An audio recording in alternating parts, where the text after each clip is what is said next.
Les voy a compartir la pantalla sobre la última parte de Viewing.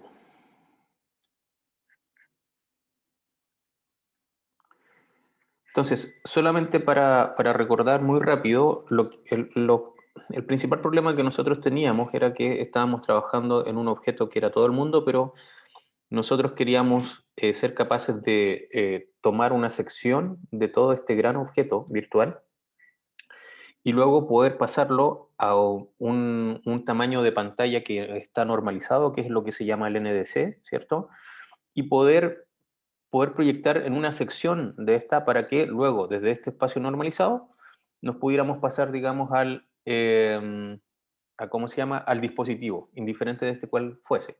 Porque el problema era que nosotros teníamos que ser capaces de ver esto tanto en un celular como en una tablet o en un computador o en lo que sea, ¿ya? Entonces, por eso teníamos esta solución de que pasábamos de nuestro objeto mundo hacia un espacio normalizado y luego el dispositivo era el encargado finalmente, el que tenía que ser capaz de entender lo que ya estaba en el espacio normalizado para poder mostrarlo en el mismo, ¿ya? Y entonces ahí vimos, digamos, cómo se calculaba esto de la referencia de un punto que estaba en el espacio de nuestro objeto mundo y llevarlo entonces al viewport, que es la sección dentro del espacio normalizado donde nosotros queríamos desplazar esto. Y hicimos todo eso, vimos cómo se calculaba, teníamos varios valores constantes, también nos dimos cuenta de que cuando se podían producir algunas distorsiones, y es básicamente cuando el aspecto de ratio, el aspect ratio, no se mantiene de la misma forma entre la ventana y el viewport, ¿ya? Entonces, cada vez que esta razón no sea la misma, se van a producir distorsiones. Y estábamos hasta ahí, y aquí esta diapositiva ya es nueva porque en el fondo eh, es la equivalente a la que yo ya les había mostrado, pero en el formato antiguo y que tenía algunos errores, no se veía tan bonita ni nada. Así que esto quería repasar rápidamente. Por ejemplo, aquí tenemos el objeto mundo. Fíjense que el objeto mundo estamos trabajando en un sistema de coordenadas que puede ser cualquiera, ¿ya? Por ejemplo, aquí, dentro de este objeto, que es toda esta pantalla más rectangular, ¿cierto? Que está más estirada, me gustaría trabajar sobre el espacio -2, -2 y 2,2. Y eso quiero llevarlo yo a ocupar todo el viewport, es decir, toda la pantalla. Y por lo tanto, aquí podemos observar que no va a haber distorsión alguna porque en el fondo la razón entre lo que yo quiero sacar del objeto mundo corresponde efectivamente a un cuadrado que está en el objeto normalizado, en el espacio normalizado. Entonces no va a haber ninguna distorsión. Aquí vemos otro ejemplo en donde tampoco hay distorsión, pero yo estoy haciendo algo así como una especie de zoom out. Es decir, yo quiero esta sección cuadrada de -2, -2 a 2, 2, que está dentro del mundo, del objeto, ¿cierto? Yo quiero llevarlo, pero solamente a esta sección del viewport, ¿ya? Entonces fíjense ahora que el viewport tiene las coordenadas 0, 0 y 0,5, 0,5, donde los extremos de mi viewport están entre 0 y 1, ¿ya? Entonces efectivamente va a cubrir solamente el primer cuadrante de acá abajo. Y si se dan cuenta, nuevamente el ratio, ¿ya?, que se produce entre la ventana y el viewport es el mismo, es decir, tienen la misma cantidad de ancho y de alto, son equivalentes. Por lo mismo, no va a ocurrir tampoco una distorsión. Aquí sí ya ocurre una distorsión, ¿ya? ¿Por qué? Porque sigo trabajando en mi objeto mundo, ¿cierto? En las mismas coordenadas que ya habíamos visto, pero fíjense ahora, el viewport lo quiero establecer entre 0,25 y 0, ¿ya? Y el otro punto extremo sería el 0,75,1. Entonces, estoy utilizando todo el rango en mi coordenada y, porque voy entre 0 y 1 en mi coordenada y, pero en mi coordenada x voy entre 0,25 y 0,75. Es decir, estoy agarrando un 50% del viewport y lo estoy centrando, lo estoy aplastando a la mitad. Entonces, por eso ya no tienen el mismo aspecto de ratio, y por ello entonces es que se produce una distorsión. Esta distorsión corresponde a que básicamente aplasté mi, mi, ¿cómo se llama? Mi elemento, que era lo que estaba dibujado, digamos, aquí. Y hay otro caso en donde nosotros podemos hacer un zoom in, por ejemplo, aquí. Aquí yo ya cambié la ventana, ¿ya? El Windows lo definía ahora entre 0,0 y 2,2, así que ahora todo lo que yo quiero representar está simplemente definido acá. Esto también tiene un aspecto de ratio que es cuadrado y lo voy a llevar al viewport utilizando todo el espacio que tiene el viewport, de 0,0 a 1,1. Entonces aquí se va a ver de esta forma que está ahí, ¿cierto? Que vendría a ser efectivamente esta sección que era la única del objeto mundo que yo quería representar dentro de todo mi viewport. ¿De acuerdo?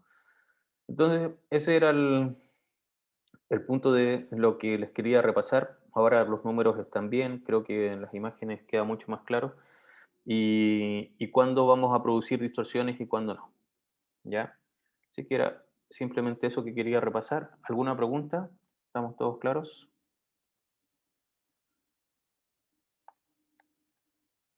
¿Todo bien? Ya. Entonces, ahora vamos a la clase de hoy que es sobre clipping.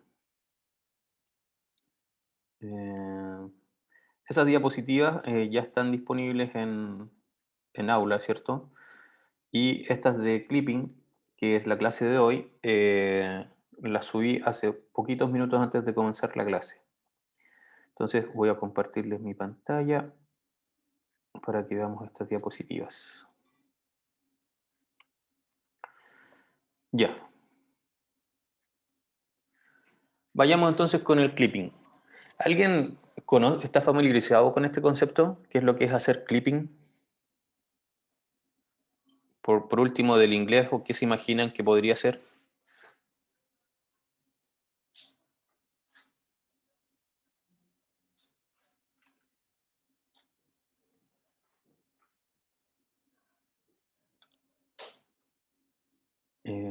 Voy a abrir el chat, perdón.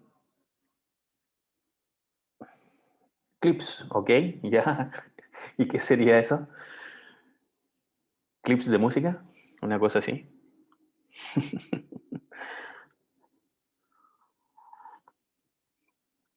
Em, ya, suena clip, perfecto. Bien. A ver, el concepto de clipping es básicamente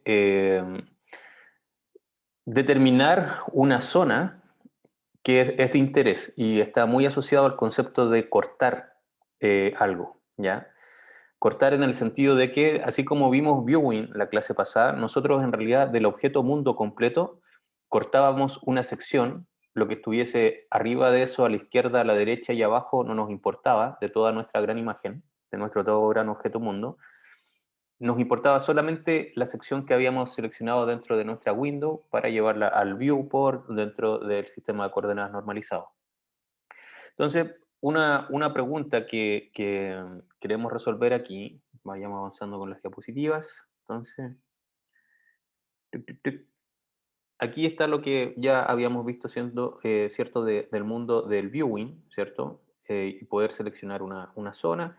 Y aquí efectivamente estoy como recortando, porque todo lo que esté de aquí hacia arriba no me va a importar de la imagen. Todo lo que esté de aquí hacia la izquierda tampoco me va a importar. Hacia la derecha tampoco y hacia abajo tampoco. Entonces, eso es como algo el concepto de hacer clipping es simplemente poder enfocarnos en la sección que nos interesa dentro de, ¿cómo se llama? Con lo que estemos trabajando, ya sea una imagen, sea, ¿cómo se llama? Una figura tridimensional, sea lo que sea. Entonces, técnica que separa los elementos de una figura en visibles y no visibles, ¿ya? Hay varios algoritmos de clipping, pero en particular nosotros nos vamos a enfocar aquí en solamente los que estamos trabajando con ventanas de tipo rectangulares, que van a ser nuestras pantallas. No nos queremos, no nos queremos, ¿cómo se llama?, marear con hacer clipping sobre, por ejemplo, una ventana que tenga la forma de una manzana de Mac. Creo que había una pantalla así en algún momento, no sé si había una serie o algo por el estilo que hacían unas pantallas que no eran rectangulares. No sé si ese objeto realmente habrá sido vendido al mundo, pero bueno. En teoría también deberíamos poder resolver ese otro problema, pero primero tenemos que resolver este, que es más fácil, ¿ya? Poder hacer recortes de todo nuestro mundo a solamente cosas rectangulares para poder representarlos en una pantalla estándar.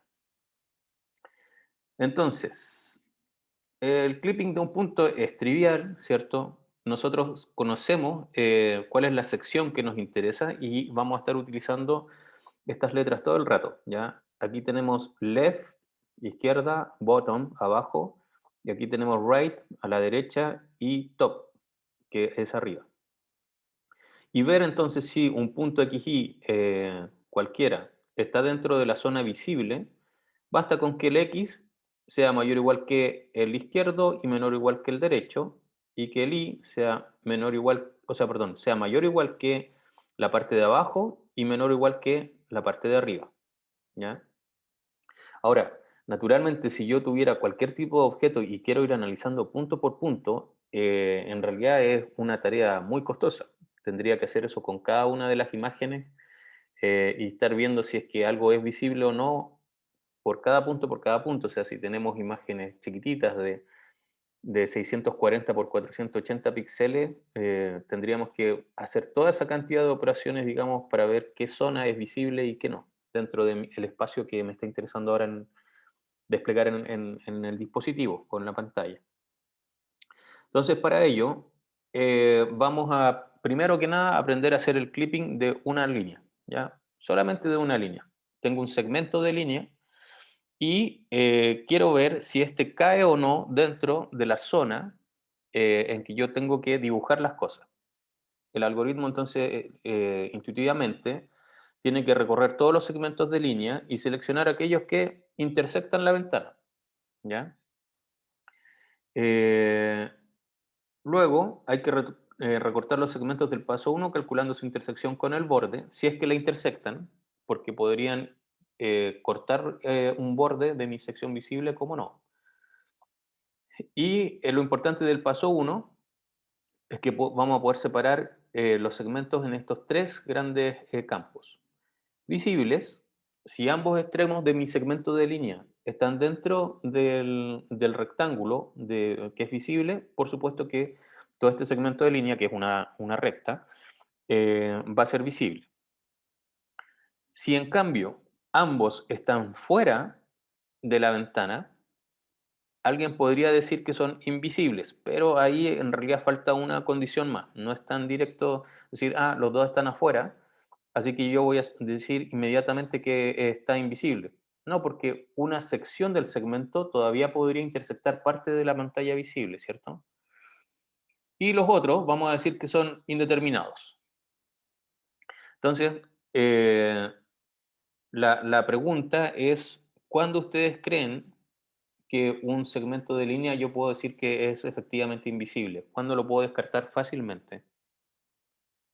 Naturalmente, ambos extremos tienen que estar fuera de la pantalla visible, pero además, ¿qué otra condición creen que es necesaria?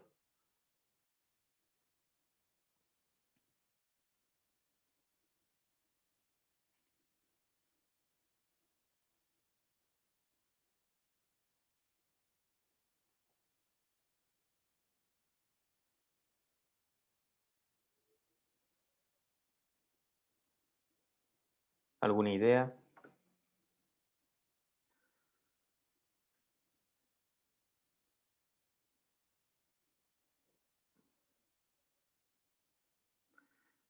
Claro, o sea, queremos evitar tener que hacer el test para cada punto de mi segmento, porque en realidad en un segmento, si lo vemos matemáticamente hablando, yo tengo infinitos puntos. Vimos, claro, que la cantidad de píxeles es finita y todo, pero en el fondo no quiero estar haciendo el test para cada uno de los puntos de mi segmento. Entonces, si los dos extremos están fuera del rango de visión, ¿cierto? Yo a priori no podría descartarlo inmediatamente, que eso es lo que dice ahí. Entonces la pregunta que yo estoy haciendo es, ¿qué creen que debería ocurrir para que si ambos extremos del segmento están fuera del campo de visión, entonces yo sí lo pueda descartar?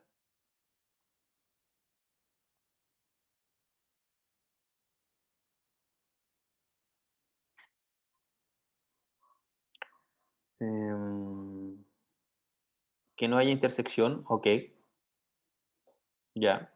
Entonces ahí yo tendría que estar buscando intersecciones con los bordes que define, ¿cierto?, mi área de visión. Entonces, miren, vayamos a hacer un ejemplo y quizás así se nos ocurra un poquito más rápido de cómo podríamos hacer esto. De hecho, aquí está indicada cuál es la condición.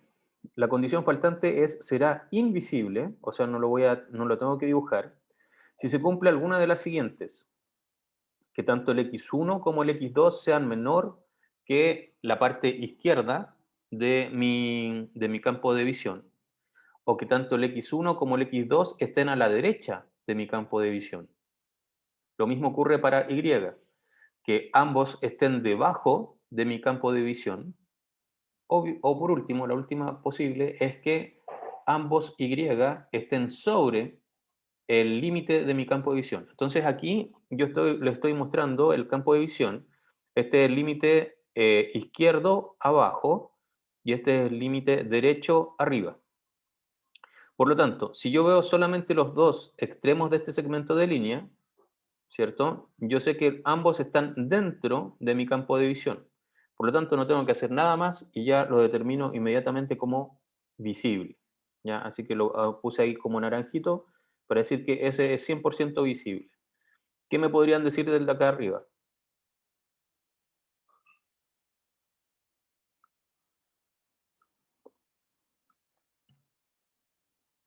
Es completamente invisible, ¿cierto? Porque ¿cuál de las condiciones cumple?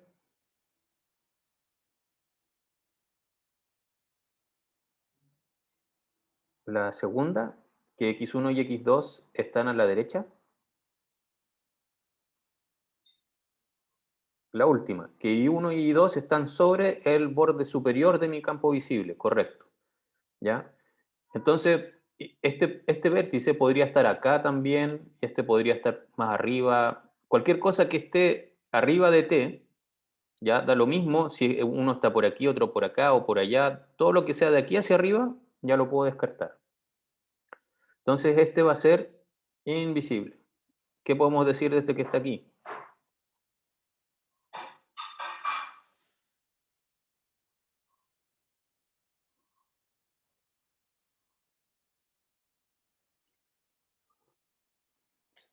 Este nuevo que apareció aquí, este sería visible o invisible y por qué condición.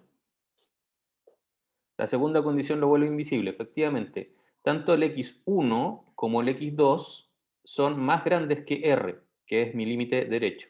Así que efectivamente va a ser invisible. ¿Qué pasa ahora con este?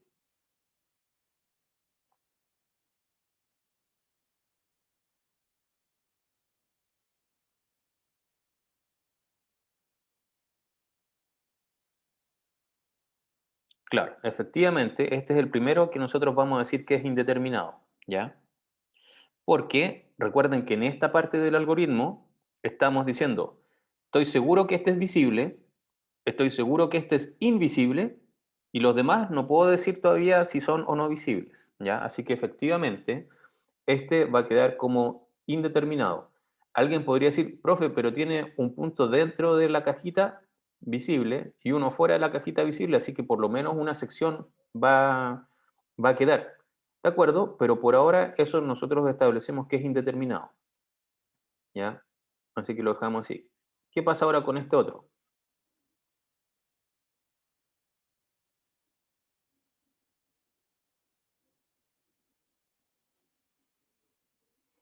Este otro también va a ser indeterminado porque no cabe en ninguna de estas secciones que tenemos acá. No, aquí, por ejemplo, si este fuera el x1, es menor que L, pero el x2 no es menor que L. El x2 es mayor que el L porque esta línea me viene a definir el L y este está a la derecha. Así que no cae en la 1. ¿El x1 es mayor que R? No. Así que tampoco voy a caer en esa. ¿El I1 es menor que B?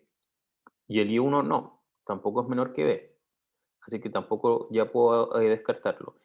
Y el I1 es mayor que T, tampoco. Así que este me va a quedar inmediatamente indeterminado. Y más adelante, por supuesto que para este, a mí me gustaría decir, a pesar de que este tiene los dos extremos afuera, yo sé que no hay ninguna sección que intersecte mi cajita visible y por lo tanto no tengo que dibujarlo. Pero en cambio, ¿qué podríamos decir de este otro? Este otro también cumple con ser indeterminado, ¿ya? Porque ninguna de estas cuatro condiciones se cumple, ni tampoco se cumple, obviamente, que los dos extremos estén dentro de la cajita de visión.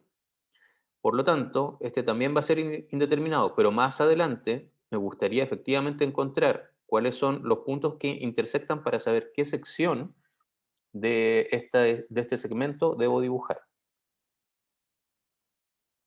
Bien, entonces ahí nuevamente les insisto, lo importante es que vamos a tener tres tipos de segmentos, los que son inmediatamente visibles, inmediatamente invisibles y el resto van a ser indeterminados. Y para ello entonces basta utilizar álgebra súper simple en función de los extremos del campo de visión para saber entonces en cuál de los tres casos los dejamos.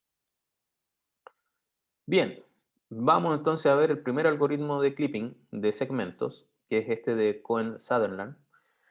Y este algoritmo parte dándole un código de bits, de 4 bits, a las distintas regiones del espacio. El bit 1, que es el de más a la derecha, se va a encender cuando estoy sobre la ventana. La ventana es lo que está al medio, ¿ya? Así que fíjense que este tiene el primero encendido y el primero encendido. Y todos los demás no tienen encendido el primero.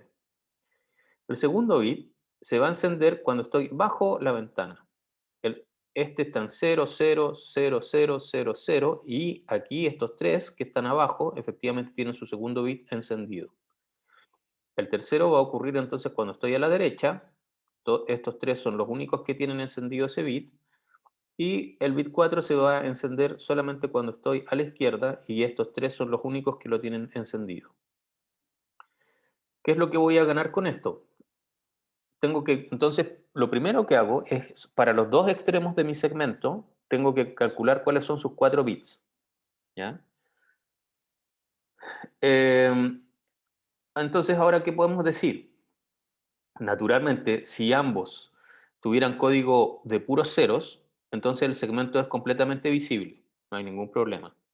Ahora, si el mismo bit está encendido en ambos extremos, el segmento es invisible. Por ejemplo, aquí yo tengo que el segundo bit, aquí está encendido y aquí también está encendido. Entonces, eso implica inmediatamente de que ambos están en una sección que no es visible de, ¿cómo se llama?, del campo de visión y por lo tanto lo puedo descartar. Aquí en estricto rigor el segundo lo encendíamos cuando estábamos abajo, ¿cierto? Entonces fíjense que este es 1010 y el otro es 0010. Aquí está el 1010 y el otro es 0010. Entonces tengo un segmento de línea que está entre estos dos campos, ¿ya? Y por lo tanto puedo determinar inmediatamente que está fuera del campo de visión. Y cualquier otro caso entonces va a ser indeterminado. El pseudoalgoritmo es súper simple, ¿cierto? Calculo el código de ambos puntos. Si ambos son ceros, este and es lógico, ¿ya? Entonces el segmento lo declaro visible. Si no, si hago un and binario entre el código del primer vértice y del segundo, y esto me da distinto de cero, entonces el segmento no va a ser visible, ¿ya? ¿Por qué? Porque, por ejemplo, si volvemos aquí al caso anterior y hacemos un binario entre estos dos, me va a quedar 0 con 0, 0, 1 con 1, 1. Así que ya me quedó algo distinto de 0. Y por lo tanto, ya sé que esto no va a ser visible. En cambio, si por ejemplo tuviera este con este, ¿ya? El 1010 con el 0100. El primer 0 con el primer 0, 0. 0 con un 1, 0. Un 1 con un 0, 0. Y un 0 con un 1, 0. Así que me quedó algo que es efectivamente 0. Y como es 0, yo no puedo asegurar que el segmento sea invisible. Así que me salto aquí a este else y caigo inmediatamente en indeterminado, ¿ya? Entonces, ojo que este es un AND lógico, ¿ya? Y este es un AND binario, en donde tengo que, la única vez que me va a quedar algo distinto de 0 es cuando ambos son unos en la misma posición. Bien, ahora, una vez que ya separamos, tenemos que ya empezar a ahondar en el caso que es el más difícil, cuando tenemos un segmento que es de carácter indeterminado y entonces tenemos que calcular su intersección con el borde de la ventana. em, y aquí hay un par de preguntas. ¿Es necesario calcular la intersección del segmento con cada lado de la ventana? Y también, ¿cuántos lados de la ventana rectangular pueden ser interceptados por un segmento?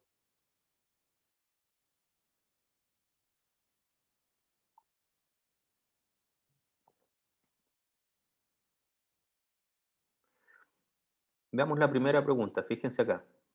Volvamos a cuando teníamos hartos segmentos. Por ejemplo, si estoy analizando este segmento, ¿tiene sentido que calcule su intersección con el borde superior o inferior? ¿Tiene sentido que calcule su intersección con el borde derecho? No, ¿cierto? Entonces ahí no tengo que calcularlo con cada uno de los bordes, ¿ya? Em, Puedo ir descartando intersecciones porque en realidad sé que no me van a servir. Y lo otro, ¿cuántos bordes podría cortar un segmento?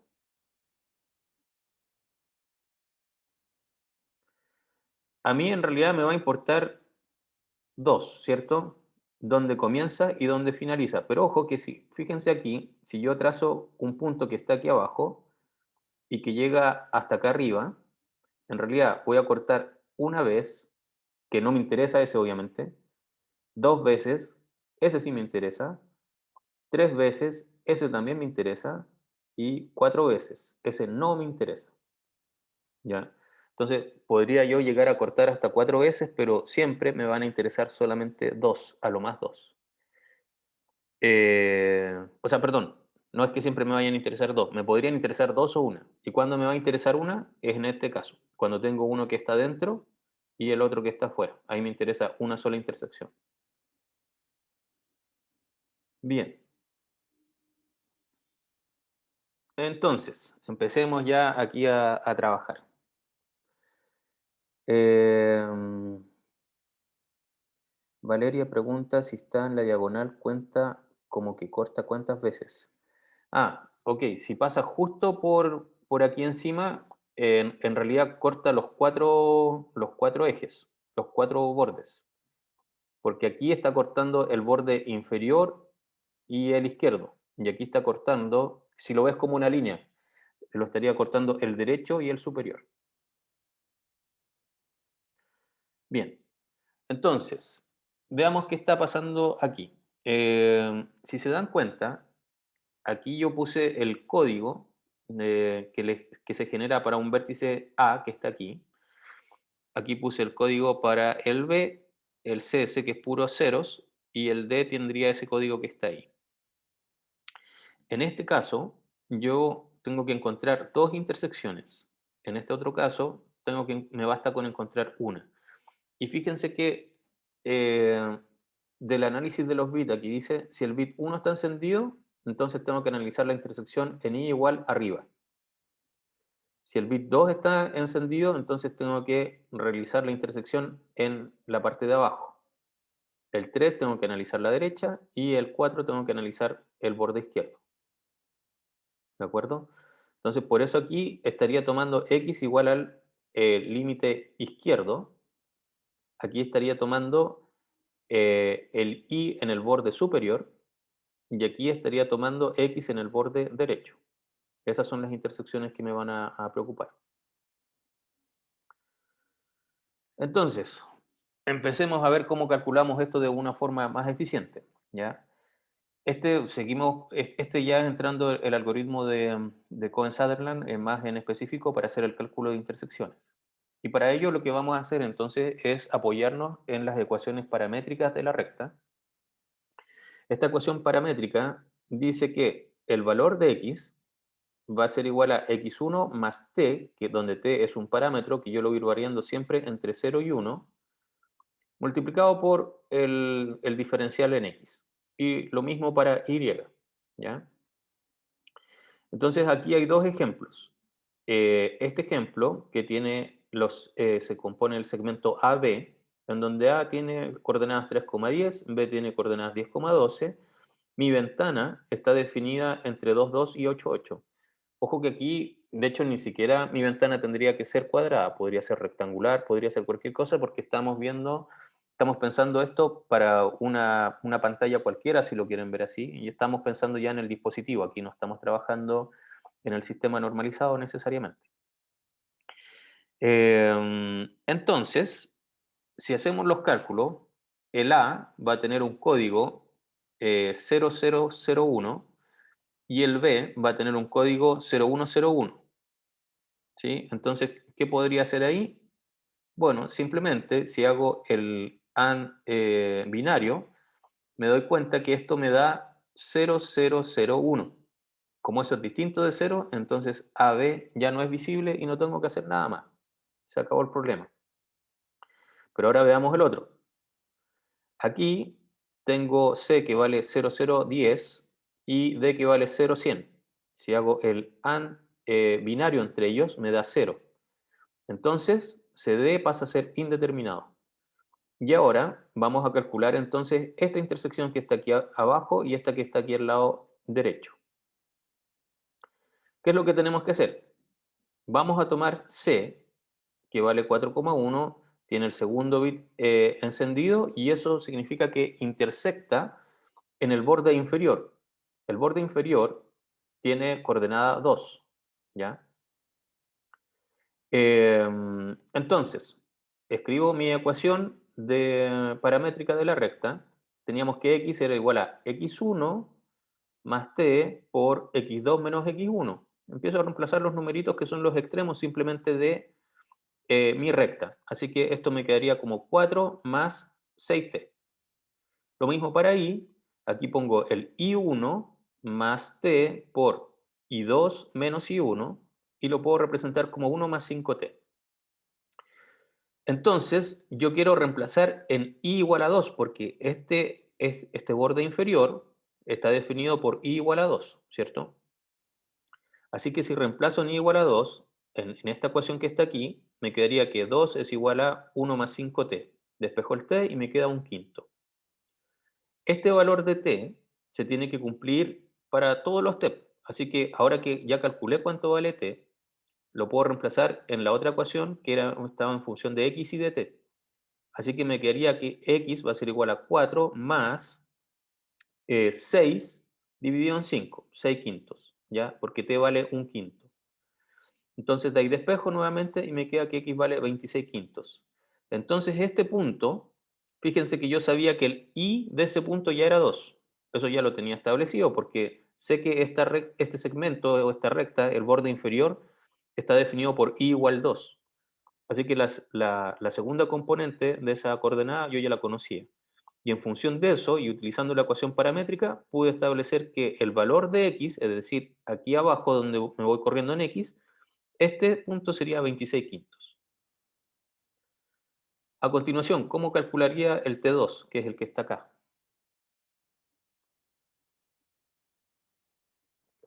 ¿Qué tengo que hacer?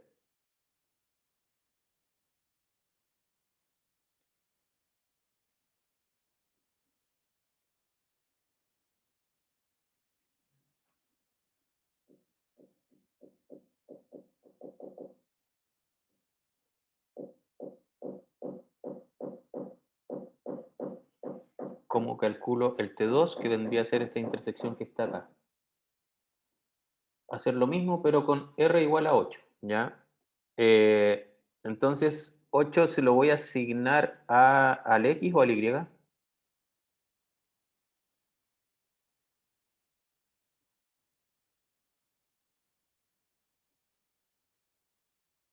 A X, muy bien. Entonces, efectivamente, nuevamente tengo exactamente lo mismo y fíjense que es a partir del código, ¿ya? Como D vale 10,6 y estoy trabajando en 2288, su código es 0100. Como el tercer bit está encendido, entonces va a intersectar en R igual a 8. Tengo las mismas ecuaciones que la vez pasada, mis ecuaciones paramétricas no cambian, pero ahora en vez de reemplazar en i igual a 2, voy a reemplazar en x igual a 8. Por lo tanto, voy a obtener un nuevo t. Este nuevo t ahora vale 2 tercios. Reemplazo en la otra ecuación porque el valor, el valor de x yo ya lo conozco para este vértice. Yo sé que este está parado en x igual a 8. Así que tengo que determinar cuál es el valor de y asociado a este punto. Y por lo tanto, utilizando que t vale 2 tercios, despejo el i, me queda 13 tercios. Así que el valor final para este vértice va a ser 8,13 tercios. Y entonces acabo de encontrar eh, las dos partes del segmento en donde yo sé que todo esto nuevo va a ser la sección visible de esta recta. ¿Ya?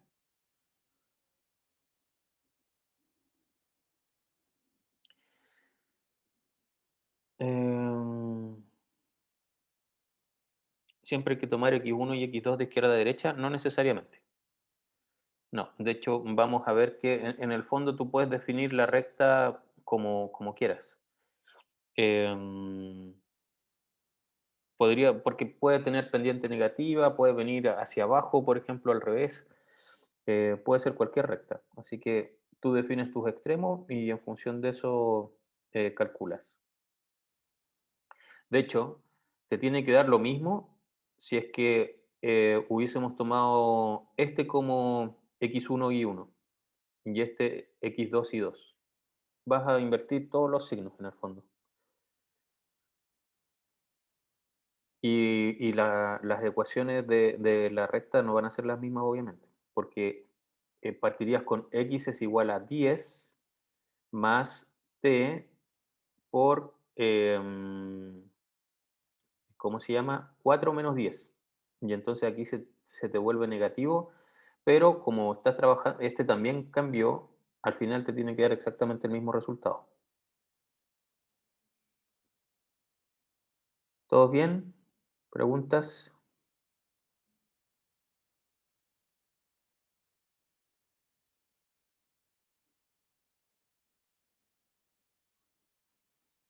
Bien, sigamos entonces. Así como estaba ese algoritmo anterior, que es el de Cohen-Sutherland, también existe este otro, que es el de Liang-Barsky. Y hay que recordar simplemente los espacios que también ya estábamos utilizando anteriormente. Sabemos que la sección visible se cumple entre L y R para X y entre B y T para Y. Seguimos con nuestras ecuaciones paramétricas de la recta, en donde sabemos que T siempre tiene que estar entre 0 y 1. ¿Qué pasaría si T se saliera de este rango? Fíjense que veamos cuáles son los dos extremos. Cuando t vale 0, ¿ya? Entonces x pasa a ser x1. Y cuando t vale 1, entonces esto quedaría x1 más x2 menos x1. Así que me quedo con x2. Entonces, por eso es que cuando yo defino de esta forma paramétrica, cuando me paro en el extremo inferior, en 0, estoy hablando siempre del primer punto, y cuando me paro en 1, voy a estar hablando siempre del otro extremo del segmento, x2, y2. ¿Ya? Y entre medio, a medida que este t va variando, entonces va dibujando realmente todos los puntos de la recta que están entre estos dos extremos. ¿Ya? Esa es la gracia de la ecuación paramétrica de la recta. Entonces vamos a definir cosas simples, por ejemplo, el delta x, que es x2 menos x1, y el delta y, perdón, que es y2 menos y1. ¿Qué vamos a hacer con esto? Bueno, Jan Barsky recalcula un montón de cosas porque ellos se dieron cuenta de que muchas de las cosas que necesitamos para ir calculando las podemos preestablecer. Y vamos a establecer lo siguiente. Vamos a decir que de 1, una variable cualquiera va a ser menos de x y de 2 va a ser de x positivo. ¿Por qué vamos a usar eso? Bueno, ya van a ver para qué sirve esa parte. Y el de 3, lo mismo para DI con el de 4. ¿Ya? O sea, D sub 3 es menos DI y D sub 4 va a ser DI. Además, vamos a definir que Q1 va a ser X1 menos L. Pregunta, ¿qué pasa si, por ejemplo, Q1 es negativo? ¿Qué estaría pasando?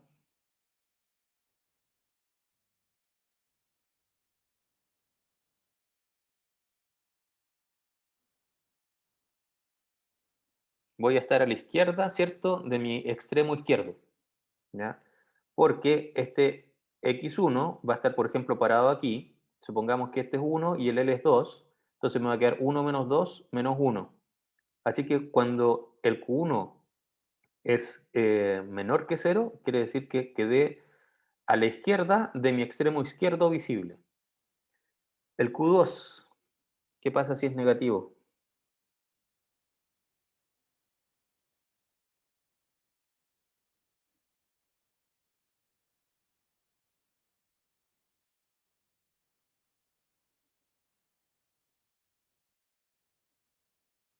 Estoy a la derecha, ¿ok? ¿Por qué? Porque, por ejemplo, si seguimos con 8,8 aquí en extremo, si tomo el 9, entonces me quedaría 8 menos 9 menos 1. El Q3, ¿qué me va a indicar entonces? Si es, es negativo,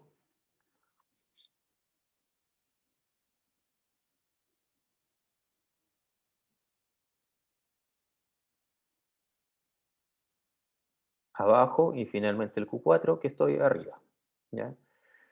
Ahora, si esos son en los casos que me da negativo, ¿ya? Y si me dan positivo, por ejemplo, si el Q1 me diera positivo, ¿puedo decir que ya estoy visible en el eje X, por así decirlo?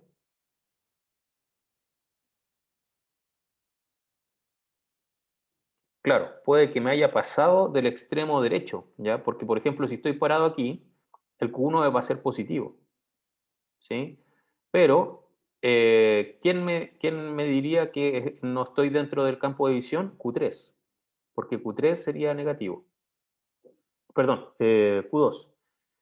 Q2 me diría que Q2 es negativo, así que eso es lo que me va a indicar que si bien cumplo con Q1, no cumplo con Q2. Lo mismo para Q3 y Q4, ¿cierto? Si uno es negativo, el otro no puedo asegurar que estoy en el campo visible porque para que esté en el campo visible tendría que ocurrir que, por ejemplo, Q1 sea positivo y que Q2 sea...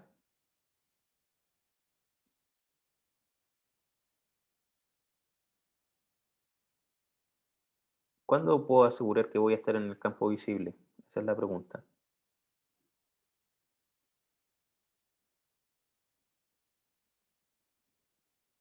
Cuando todos son positivos, ¿cierto? Si todos son positivos, sé que estoy en alguna parte de acá adentro. Porque si alguno me da negativo, por ejemplo, podría estar bien en el eje X, pero que me haya pasado para acá arriba. Y ahí uno de Q3 y Q4 va a ser positivo y el otro negativo. Lo mismo hacia acá abajo. Y también cuando me pase en X. ¿De acuerdo? De aquí también podemos establecer cosas súper obvias. Si de uno y de 2 son cero, implica que estoy hablando de un segmento que es paralelo al eje Y, y que si de 3 y de 4 son cero, estoy hablando de un segmento que es paralelo al eje X. Entonces, vayamos ahondando un poquito más sobre qué podemos hacer con esto. Si por ejemplo tuviésemos este segmento de línea que está aquí, ya nos damos cuenta que D2 es cero y naturalmente D1 también. Y como Q2 es menor que cero, por eso aquí anoté el D2 y no el D1. D2 es cero y Q2 es menor que cero. Entonces ahí yo sé que me salí y me fui hacia la derecha del campo de visión. Y lo mismo entonces empieza a ocurrir con este orden, ¿ya? La idea de esto, de tener una variable que es positiva y otra negativa, es para establecer este orden, que también nos va a ayudar mucho, según el signo, a establecer cómo vamos a calcular las intersecciones más adelante.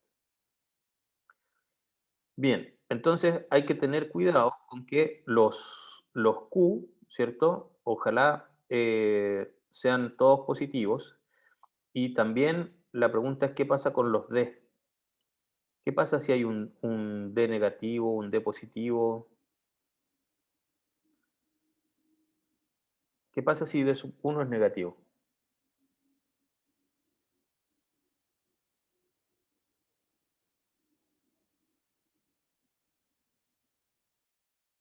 ¿Cuándo obtendría un D sub 1 negativo?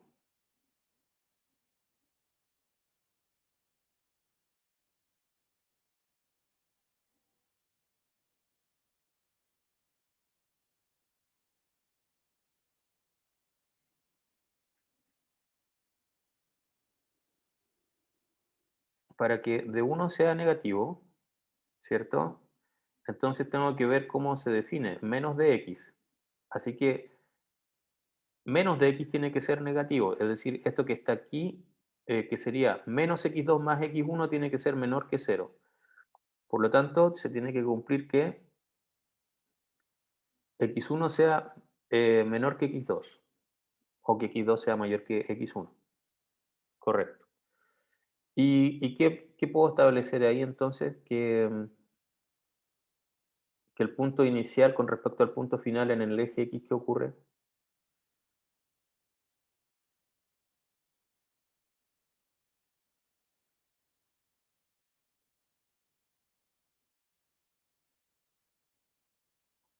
¿Quién está a la izquierda de quién o quién está a la derecha de quién? Claro, es creciente entonces en X, ¿ya? Cuando de uno es negativo, entonces estamos hablando de un segmento de línea que es creciente en X. Cuando de 3 es negativo, estaríamos hablando de que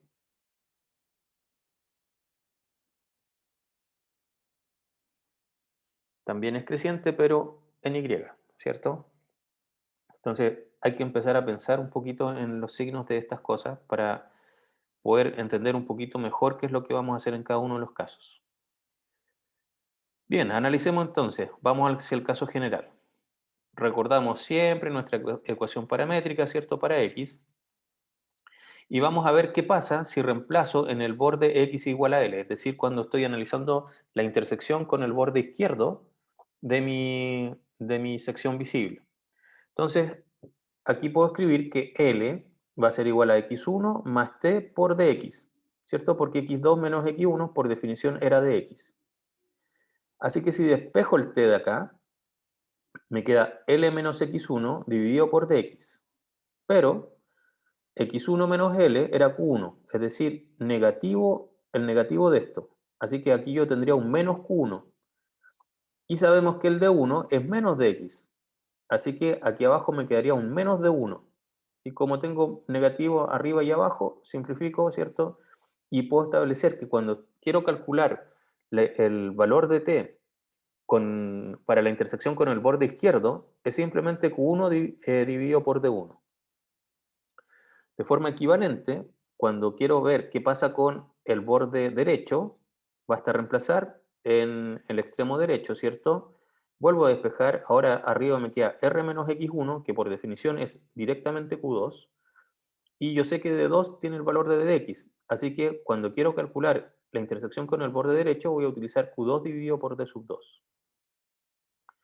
Hago exactamente lo mismo con la ecuación paramétrica en el eje y, pero, ¿cómo se llama? Fijándome ahora en el borde inferior y en el borde superior. Y naturalmente que con el álgebra queda directo, que cuando quiero trabajar con el borde inferior, entonces me va a quedar el cociente entre Q3 y D sub 3, y el último, cuando quiero trabajar con el borde superior, trabajo con Q sub 4 y D sub 4. Entonces, indiferente de por dónde pase ¿cómo se llama? Mi línea, mi segmento de línea, yo ya sé calcular la intersección, o utilizando el valor t, con los cuatro bordes de mi, ¿cómo se llama? De mi segmento de línea. Pero vimos algunos casos simples en los cuales podíamos determinar que un segmento de línea intersectaba los cuatro bordes, ¿cierto? Por supuesto, en algunos casos se pasaba, quedaba afuera del rango visible, pero intersectaba los cuatro grandes rectas que teníamos, ¿cierto?, en nuestro espacio visible. Entonces, yo les quiero aquí hacer una pregunta para que reflexionemos sobre la ecuación paramétrica, sobre todo. ¿Qué es lo que ocurre cuando la intersección me da un t que es mayor que 1? ¿Qué pasa, por ejemplo, aquí si yo calculara q sub 4 dividido por d sub 4 y este t me da un valor mayor que 1? ¿Qué está ocurriendo?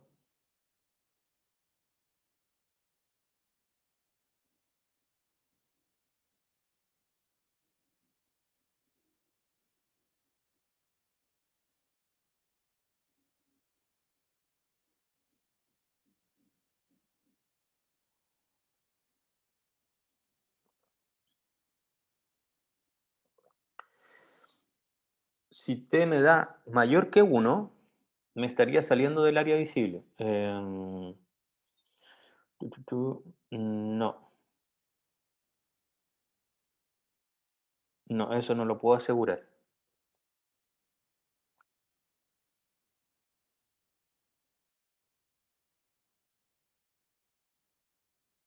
Pero les puedo asegurar que eventualmente, para algunos casos, sí se puede dar que q sub 4 dividido por d sub 4 va a dar un valor mayor que uno. Entonces mi pregunta es, ¿qué significa eso?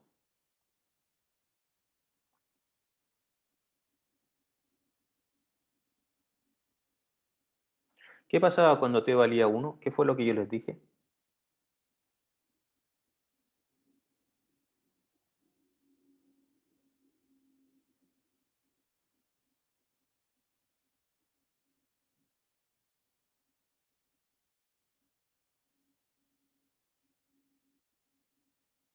¿Que x1 es igual a x2? No necesariamente.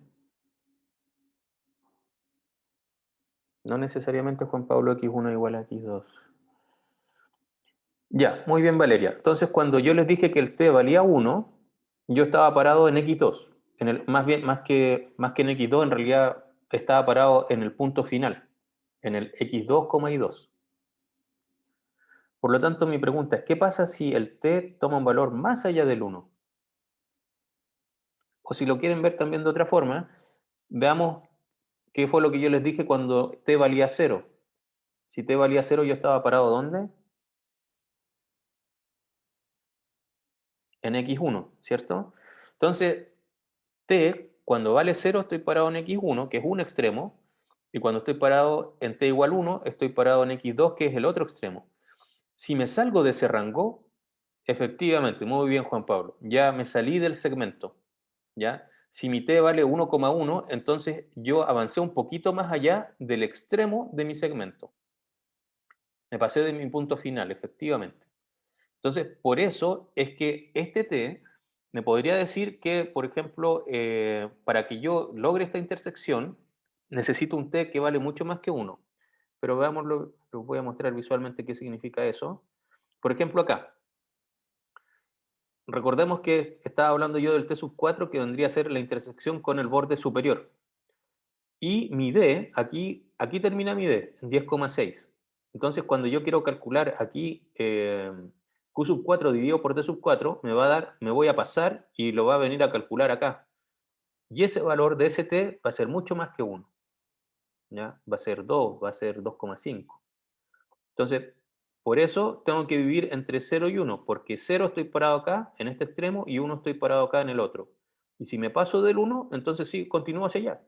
Y puedo continuar hasta el infinito, pero voy a estar fuera de la sección que me interesa. ¿De acuerdo? Sigamos entonces. Entonces, eh, la intersección con los límites de la zona de clipping ocurre en T sub i, que va a ser Q sub i dividido por D sub i, con un mi que varía entre 1 y 4. Falta determinar dos valores de t que definen la intersección del segmento con la zona de clipping, ¿ya? Y vamos a llamar entonces a estos límites t sub a y t sub b.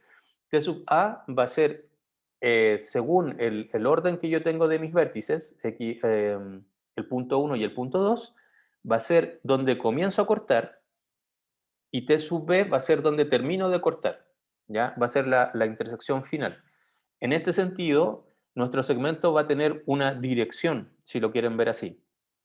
Parto desde el punto 1 y tengo que ir al punto 2. Y puede estar en cualquier dirección, o sea, no es necesario que el punto 1 esté a la izquierda del punto 2, no. Puede estar el punto 1 a la derecha del punto 2 y va a tener entonces esa dirección. Pero siguiendo esa dirección entonces es que T sub A va a ser la primera intersección y T sub B va a ser la segunda intersección. ¿De acuerdo? Eh, había una pregunta antes, Valeria. ¿Todavía no te quedó claro que me pasé del punto final? Eh, ok, volvamos a la ecuación acá. Fíjate que Cuando estoy parado acá, yo definí que la ecuación paramétrica es de esta forma. El x, de hecho quizás mejor una anterior, acá. Fíjate que la ecuación paramétrica establece que si yo aquí el t vale 0, ¿cierto? Entonces estoy diciendo que mi coordenada x es simplemente x1. Así que estoy parado en el inicio. Lo mismo acá si es que le pongo 0 y 1. Y en el otro extremo, si le pongo 1, me quedaría x1 menos ese x1, así que me sobrevive solamente x2. Y lo mismo con el y. Ah, ok, ya. Ya, perfecto, ok. Ya. Entonces, claro, nos salimos del segmento. Bien, ¿dónde estábamos? Ya, aquí se puso entretenida la cosa. Entonces ya les dije que TA va a ser la primera intersección con uno de los ejes, el primero que nos va a interesar, y T sub B va a ser por donde voy a terminar. Entonces aquí hay que analizar algunos casos. ¿Ya? Vamos a ver esto en función de los valores de los D sub I. Cuando los D sub I son menores que 0, tengo todos estos casos que aparecen acá. ¿Ya? Por ejemplo, algo que venga por aquí. Esto significa que cuando D1 es menor que 0 y D3 es menor que 0, voy a tener algo de este estilo. ¿Ya? Y lo que estoy buscando, según esto, y por eso aquí le puse flechita, porque significa que el punto inicial está acá y el punto final está por acá. Entonces, tengo que calcular T1 y T3. Y lo que voy a buscar cuando esté bajo estas condiciones, por ejemplo, D1 es negativo y D3 también, voy a tener que buscar el máximo entre todos los T sub i que cumplan que sus D sub i sean negativos. ¿Ya? Aquí falta una condición, pero en realidad fue la que ya les expliqué, que es que el T que me quede, yo estoy buscando el máximo, ¿cierto? Pero no me puedo quedar con un valor que sea superior a 1, porque eso significa que me salí del segmento. Así que tiene que ser el máximo que no sea superior a 1. Y por lo tanto, en este caso, no me voy a quedar con T sub 1, me voy a quedar con T sub 3 porque este es el que me interesa. En este otro caso, esto ocurre cuando D sub 1 y D sub 4 son negativos. Y aquí no me voy a quedar con T sub 1, sino que me tengo que quedar con T sub 4. Que en el fondo va a tener un valor mayor al anterior. Cuando tengo, y fíjense aquí, se dan cuenta que el x1 y 1 está a la derecha del x2 y 2. Y también está el punto de inicio está arriba del punto final. Así que esto realmente considera todos los casos posibles. Este tipo de recta se va a dar cuando d sub 2 y d sub 4 sean negativos y ahí me tengo que quedar con t sub 4. Y finalmente, este otro caso es cuando D sub 2 y D sub 3 son negativos y ahí me tengo que quedar con T sub 3, que es el que intersecta el borde en la sección que me interesa. De forma completamente equivalente, esto es cuando los D sub I son negativos. Si ahora vemos qué pasa cuando los D sub I son positivos, vamos a enfrentarnos a este caso que es cuando D sub 2 y D sub 4 sean positivos. Y ahí ahora fíjense que estoy calculando el final, ¿cierto? Entonces T sub B ahora ya no va a ser el máximo, sino que va a ser el mínimo de los T sub I, asociados, calculando siempre, considerando todos los D sub I que ahora tienen que ser positivos. Y voy a buscar el más pequeño. También aquí falta la condición de que el T sub I no me puedo pasar negativa, como estoy buscando el mínimo, no me puede quedar un valor negativo. El más pequeño que yo podría elegir sería el valor 0, porque si no, nuevamente me salí del segmento que me interesa. Así que en este caso, estoy calculando el valor de salida, sí, siguiendo esta dirección, y me voy a quedar con el mínimo, que en este caso va a ser T sub 2. Cuando tenga este otro tipo de condición, me voy a quedar con el mínimo, que en este caso va a ser T sub 2 también. Aquí me voy a quedar con T sub 3 y aquí me voy a quedar con T sub 1. ¿Ya? Y estas, ¿cómo yo conozco eso? Porque es esta la condición que me está diciendo la forma que tiene la pendiente que tiene el segmento, ¿cierto? Y por lo tanto sé contra quién tengo que estar comparando y dónde buscar la intersección, ¿ya? Entonces, para formalizarlo, la condición que faltaba, eh, oye, ahí me equivoqué, se establece, debería decir, lo voy a arreglar, se establece del hecho que t tiene que estar en el rango 0,1.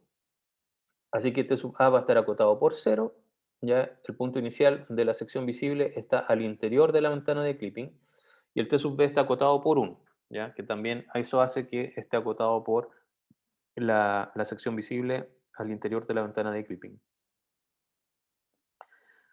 Entonces, finalmente, vamos a decir que el t sub a va a ser el máximo entre todos los t sub i, sujeto a que los d sub i sean negativos, o bien me quedo con el 0, ¿ya?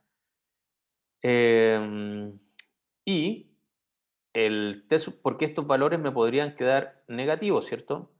Si es que aquí tengo, por ejemplo, todos los t sub i me dieran, por decirle cualquier número, -8, -3, -4, etcétera, todos son negativos, yo sé que no me puedo quedar con un valor de t sub a que sea negativo. Así que por eso, si es que todos son negativos, en el peor de los casos me voy a quedar con el cero, que es que eso significaría de que el, mi punto inicial estaba dentro de la sección visible. Podría haber estado al centro, más un poquito hacia la izquierda o a la derecha, pero siempre dentro de la sección visible. Eso significa que todos estos T sub i me den valores negativos. Y de forma equivalente, el T sub b yo sé que es el punto final, y ahí me tengo que quedar con el mínimo entre todos los T sub i, que ahora podrían darme valores mucho más grandes que uno. Por ejemplo, supongamos que me dio 1,8, 25, etcétera. No me puedo quedar con un t que sea superior a uno. Así que si es que todos son mucho más grandes que uno, en realidad más grandes que uno, y tengo que buscar el mínimo, entonces en ese caso me voy a quedar con el uno, que significa ahora que el punto final de mi segmento estaba justamente en la sección visible de la ventana. También otra cosa que puedo decir finalmente es que si T sub A me queda mayor que T sub B, el segmento no es visible. Ahí lo descarto, porque no intersecta ninguna sección de ¿cómo se llama? Del espacio visible. Y cuando sí lo sea, entonces me va a quedar un T. El T lo tengo que ir haciendo variar entre el punto inicial de la intersección y el punto final de la intersección, ¿ya? Que estos valores, T sub A y T sub B, siempre deberían estar entre 0 y 1. ¿Todos claros?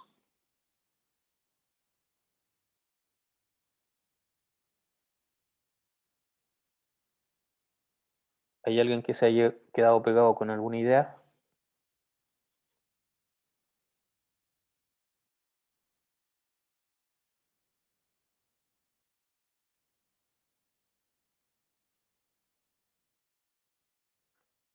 Bien.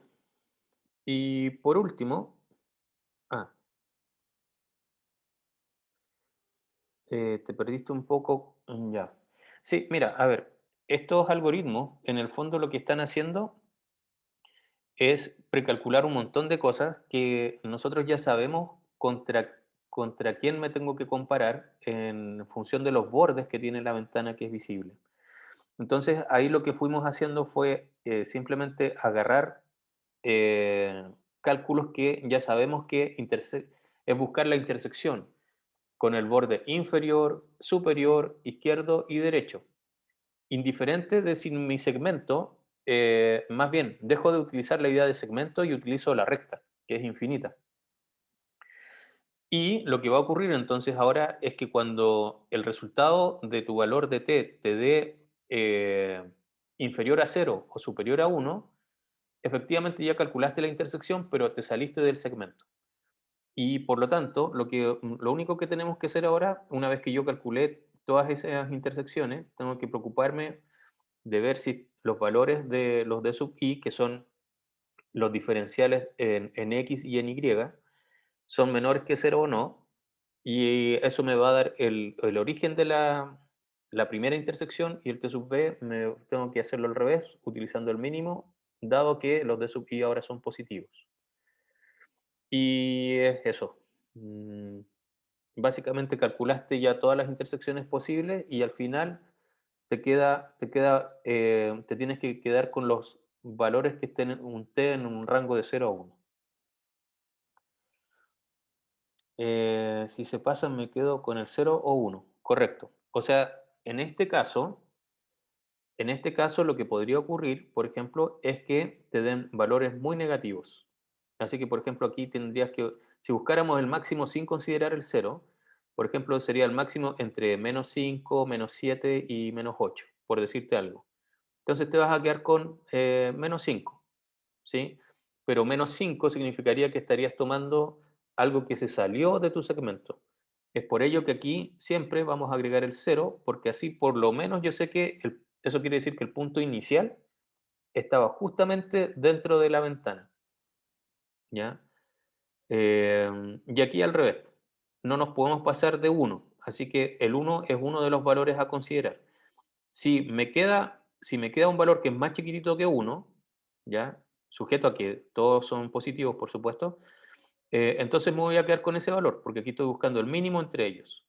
Pero si me llegaran a dar valores que son más grandes que 1, entonces en el peor de los casos me voy a quedar con 1, que significa que el punto final estaba justamente dentro de la ventana.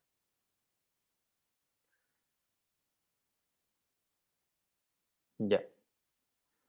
Y lo último, aquí hay otra idea, ¿cierto? División en el punto medio. Si yo tengo un segmento cualquiera y quiero ver cuál es la sección visible, esto es una solución que no es para nada escalable, que es básicamente dividir en el punto medio, ¿cierto? Entre P1 y P2, por ejemplo, calcular este P, y descarto las secciones que ya no son visibles, utilizando simplemente si es que este punto está dentro o no de la sección visible. Si este punto, ¿cómo se llama? No está dentro de la sección visible, entonces entre el P1 y P ya lo puedo descartar. Y ahora tengo que volver a calcular el punto medio, pero ahora entre P y P2. ¿Ya? Y así tengo que seguir hasta efectivamente determinar cuál es el segmento, ¿cómo se llama?, que es visible, pero igual esto tiene una precisión, digamos, limitada. Es básicamente búsqueda binaria y uno termina haciendo demasiadas operaciones, así que no, realmente no es escalable. Es mucho más simple que toda la demás matemática que vimos, pero no es una solución que sea eficiente. Eso, ¿preguntas?